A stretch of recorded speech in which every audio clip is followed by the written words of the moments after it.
బిల్వపత్రం అంటే మోసా నీకు రుద్ర, అందులోనే పెట్టి ముంచుతాను రారా రుద్ర.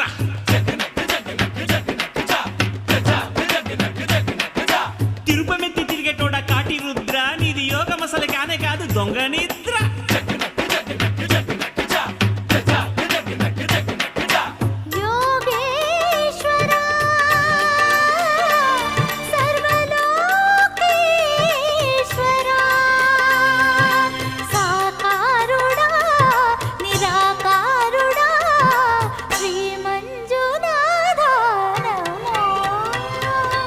ఓహో గరళ కంఠ, నీ మాటంటే ఒళ్ళు మంట, కన్నోళ్ళే రంట, ఎట్ట పుట్టావో చెప్పమంట.